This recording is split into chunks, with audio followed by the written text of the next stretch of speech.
இன்றைக்கு பல விதங்களிலே நாம் மனம் திரும்பி இருக்கிறோம். பாவத்திலும், சாபத்திலும், ரோகத்திலும், பல வியாதியிலும், கட்டுகளிலிருந்து நாம் மனம் திரும்பி இருக்கிறோம். ஆனால் கொடுப்பதிலே நாம் மனம் திரும்பி இருக்கிறோமா என்று சொல்லி தேவனை நாம் ஆராய்ந்து பார்க்க வேண்டும்.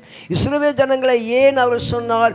அடிமைத்தனத்தை மீட்டு எடுத்தார்கள், அடிமைத்தனத்தை வெளியே கொண்டு வந்தார்கள். வெள்ளியும் பொன்னோடும் கொண்டு வந்து தீர்க்கதரிசிகளை கொண்டு நியாயாதிபதிகளை கொண்டு பல காரியங்களை செய்து விடுதலை கொடுத்து கொண்டே வந்தார். ஆனால் மல்கியாவின் தீர்க்க புஸ்தகத்தில் வரும்போது எல்லாவற்றையும் இழந்து போய் திரும்ப பெற்றுக்கொள்ள கால சூழ்நிலை வருமோ என்று சொல்லி சோர்ந்து போன நேரத்தில் தான் ஆண்டவரோடு கூட பேசினார். என்ன பேசினார்? நீங்கள் எல்லாத்தையும் நல்லா இருக்கீங்கப்பா, ஆனால் மனம் திரும்புதலை ஒரு பெரிய திருப்பு முனை உங்களுக்கு வர வேண்டும் என்று சொன்னார். பாவத்திலிருந்து மாத்திரமல்ல, சாபத்திலிருந்து மாத்திரமல்ல, வியாதியிலிருந்து மாத்திரமல்ல, நீங்கள் கொடுப்பதில் தேவ சமூகத்தில் வந்து தேவனுக்கு கொடுப்பதில் நீங்கள் என்ன செய்ய வேண்டும்?